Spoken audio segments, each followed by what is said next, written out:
Good evening, Tsupiteros, and welcome to another edition of Pillow Talks. Before I begin with my video for tonight, I'd like to share again with you our social media links as well as our link to our website, tsupitero.com. At the moment, we only have the technical screeners there in the website, but we plan to revive the fundamental screeners in the next couple of months. No? So stay tuned for that. We also have our Facebook page. If you're not a member of, if you're only a member of the Facebook group but haven't been to our Facebook page, do check it out. And if you want to see and watch previous episodes of Pillow Talks, you can watch it there in our channel in YouTube. Okay, so do like and subscribe to our YouTube channel. Okay, so a lot has happened in the last 2 weeks. No, the market has gone from neutral to really bad. Okay, in the last 2 weeks. So again, let's check out the market first. Let's analyze the PSCI index. So 9 days ago, the market dropped from its peak at 6,715. Okay, so we in just the last 9 days, 9 trading days, the market actually dropped by like 500 points. Okay, so what happened to the market technically? Did something change? Definitely, of course, in the short term, when the market broke below its support level here at 6,550, the market transformed into a bear in the short term. Okay, so that's pretty obvious. Okay, but because the markets have been dropping already for quite some time and is now reaching oversold conditions and is also reaching its previous lows here at around the 6,100 to 6,150 levels, I would expect a dead cat bounce or a rally soon, due to maybe due to bargain hunting from people, and because prices are already quite deep in the short term, those who wants to sell might no longer be willing to sell near the 6,100 or 6,200 level. So, if you're stuck at say 6.6 or even 6.5, I doubt if you're still willing to cut your losses at 6.1 or 6.2. You'll just probably just try and hold on to it and hope that prices climb back up. So again, I expect a short-term snap back up in the next couple of days. Hopefully the market can hold here above the 6,200 or 6,100 levels and climb back up. If it does that, expect resistances at around the 6,400 to 6,500 levels. I doubt if we can climb back up above the 6,550 levels anytime soon, because once this market rallies, everybody will probably be looking to sell on the rally. Okay, so whereas 2 weeks ago our trading range was like 6,550 to maybe 6,800, okay, now our trading range has lowered from 6,100 to maybe 6,500, okay. So you might more aggressive Tsupiteros might want to gamble and try their luck at 6,100, and then hopefully try and sell the market as close to 6,400 or 6,500 as possible. Okay, so that's how it is right now. Okay, I'm a little bit concerned in the market in terms of our medium-term picture. Okay, so let me zoom out the chart of the PSCI index here and check out its weekly chart. Okay, so in the weekly, okay, we are obviously trading in this very defined range of 6,100 all the way to what, 7,400, 7,500, okay? So actually this is a monthly picture, diba? So the 6,100 level is a major support line which should not get broken, okay? I'm a little bit concerned because we formed a lower high here at the 6,883 level, okay? So it's like we did a big drop here, we climbed back up, but encountered resistance near 6,900, and we're dropping back down again, thus forming a lower high formation here. And the lower high is, a bit concerning for technicians like me because it could potentially form a lower low afterwards, no? So by saying that the market could form a lower low would mean that prices might break below the 6,000 to 6,100 levels. But given how oversold we are right now, given that we are now approaching the traditionally bullish fourth quarter period, I'm having doubts, on whether we will break below this important major support line for now. Okay, so I'm of course crossing my fingers that it won't break. Okay, so let's go back to the daily chart. So again, in terms of the weekly, we're a little bit concerned of the market, but I'm giving it maybe a 60% to 70% chance that the 6,000 to 6,100 levels are gonna hold in the short term, or hopefully not even break any time this year.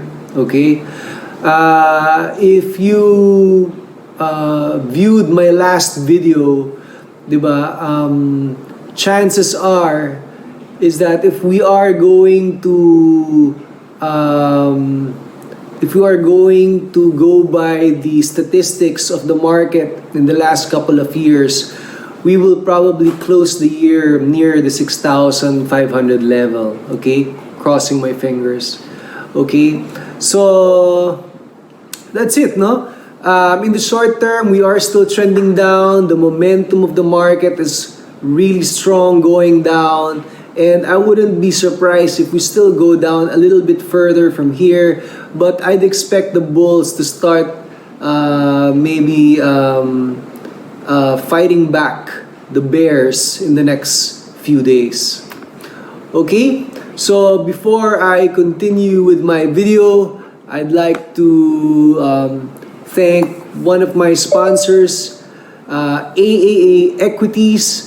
If you'd like to trade with a broker that has automated buy or sell stops, do trade with AAA Equities.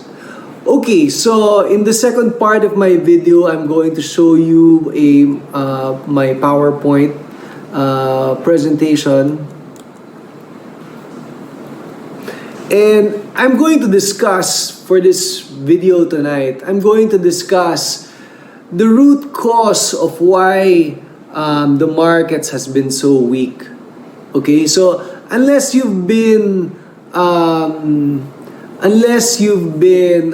living under a rock, you probably know that the main root cause of this bear market that we are experiencing right now is or are higher inflation rates and higher interest rates. Okay,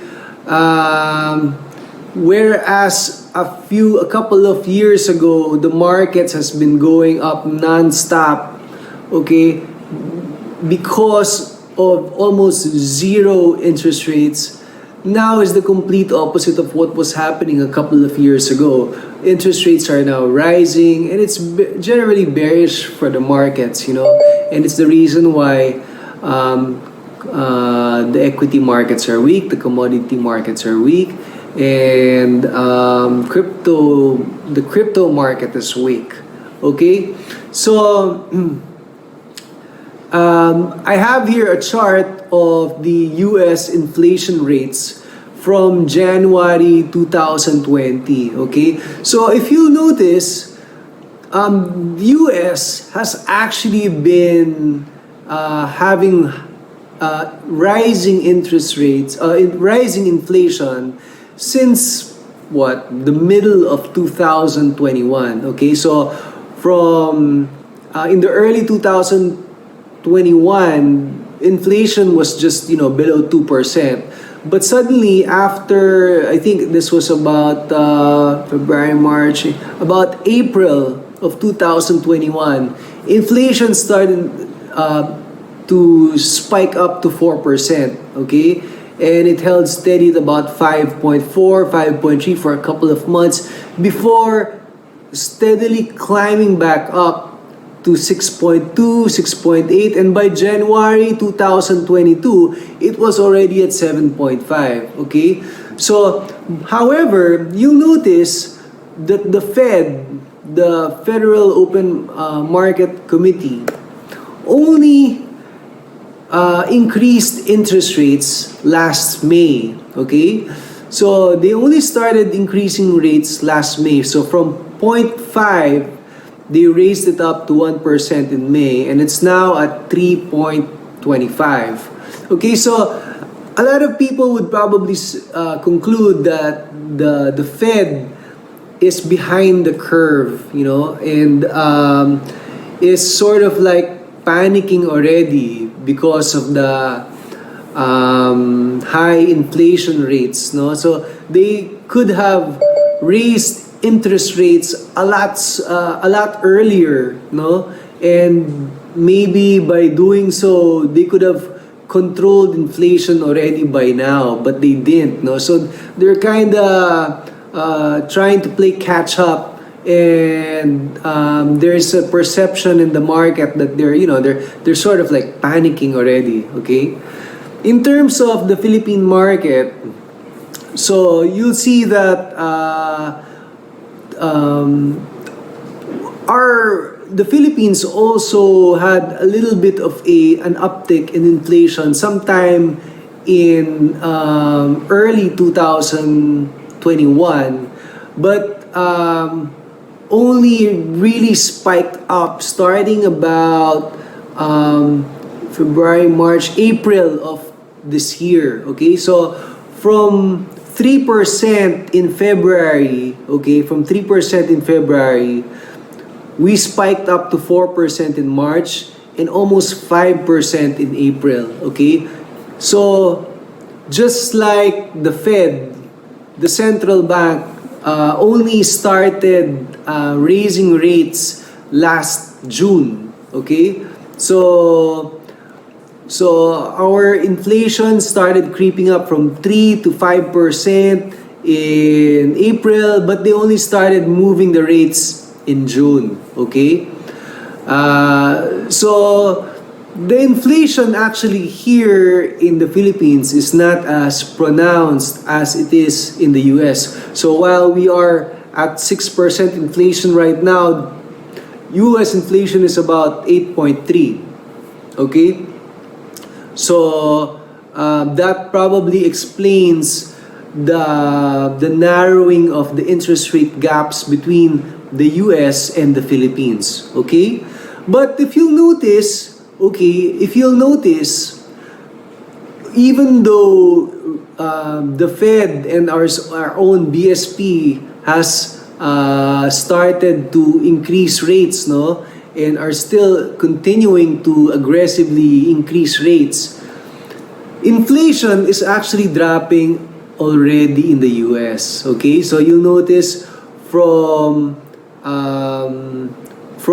a figure of 9.1% in May, in June, it dropped to 8.5% in July, and 8.3% in August. Okay? As for the Philippines, you'll also see that inflation already ticked down, from 6.4% in July to 6.3% in August. Okay? So the very root cause of this mayhem that we are experiencing in the markets are rising inflation rates. Okay? So once inflation rates go down, okay? Remember, once inflation rates starts going down significantly, that's when the market is going to rally. Okay? Because remember, the central banks are only reacting to the inflation rates. So once the inflation rate starts to go down, they may not be so hawkish anymore. Okay? So, and that will trigger the equity markets to rally. Okay? So the important thing to look out for right now is actually, of course, the inflation rates. Okay, so if let's say we can see US inflation, let's say, drop to, let's say, 7%, no? And maybe the Philippines inflation rate drops back down to, say, near 5%. I'm almost certain that the equity markets are going to rally. So the important dates to watch out for in the next couple of weeks is October 5, which is when the Philippine inflation figures for September will be announced, and October 13, which is when the US inflation figures for September will be announced. Okay? So do take note of those dates. Okay? And then before I continue with my video, I'd first like to thank another one of my sponsors, APS Online. Okay, if you'd like to trade with a broker that has excellent research, do trade with APS Online. Okay, so, and finally for my video, I just like to show you the top 15 losers of the market in the last 9 days. Okay, so notable stocks in this list, okay, are like the likes of Monde, which is down 16% in the last 9 days, and Ayala Land, which is down 14% in the last 9 days. I'm sure there's still a lot of good stocks here that are, I'm sure there are stocks here that have pretty good fundamentals, but are simply being dragged down by the bearish sentiment of the market right now. So if you take a look at this list, technically you will see that they're all quite oversold already. They're all trading below maybe RSI 30 right now. So it all boils down to, if the market recovers, will their fundamentals be able to support prices to climb back up? Okay, so if you are going to ask me one by one my opinions of these stocks, well, let's go through it one by one, okay? And I'll just give you some of my short opinions of each and every one of them. So ASEX, I like ASEX. I think ASEX is a good long-term buy. There should be some opportunity there. Web, as you know, is the main BBM stock. So maybe there is if BBM is still going to stay in this government for the next 6 years, there should be some opportunity there in web within the next 6 years. I would probably avoid ABSP for obvious reasons. The new stocks like Aslag, I'm not quite sure what to make of them. PHR, because of a possible sale or merger or acquisition within this stock in the soon, I'm looking at PHR. ABA, I would ABA for me, because it's already quite high already, and I think the big move in ABA is already over and done with. ABA is probably a good stock to trade. I wouldn't buy and hold it anymore, but I could probably buy it and trade it. Okay, of course there might be some opportunities in Monde. Okay, SPNEC is also iffy for me. The reason is because there is a huge resistance now at the 150 level, wherein a lot of people who bought into the rights, and if I'm not mistaken, I heard that there was also a placement here at 150, and all these people who bought into these offerings are probably stuck right now and are just dying to get out of that stock. So I'm not quite sure if you want to get into that stock. Apex, I like Apex. I think there's an opportunity in Apex despite gold being quite weak right now. SSI for me is a trading stock. It's quite oversold already also at this point. But I don't like the valuations of SSI. It's a bit expensive for me. Tech Warrant, I'd probably avoid that stock. Balay, I'm also not very much into Balay. I'm not. It's a new issue. It hasn't really proven itself to the market, and it's been behaving quite weak in the last few days. Felix is a good long-term stock, precisely because you have this hope of the Silangan mines in the next couple of years.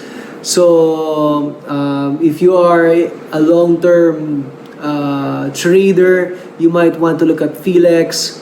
I'm not gonna touch Vulcan, and of course, there should be some opportunity in Ayala Land, no? Despite being a property stock, and which is being affected right now by higher interest rates.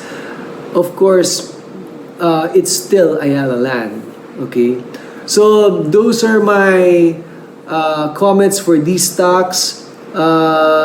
Just take it with a grain of salt. I'm pretty sure I might be wrong with my opinion in some of these stocks, but do your own research so that you can find some gems within this list.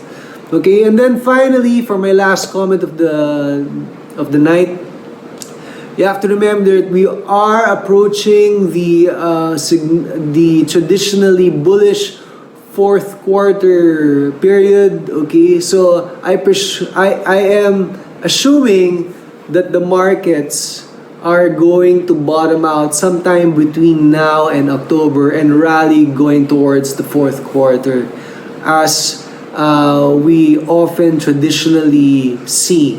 Okay, so maybe if inflation persists, and the central banks continue to hike rates aggressively, then maybe that will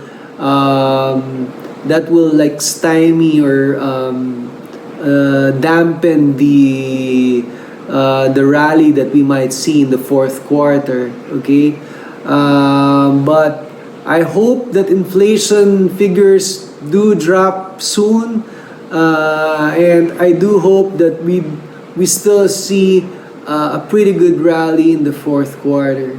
So that's it for tonight.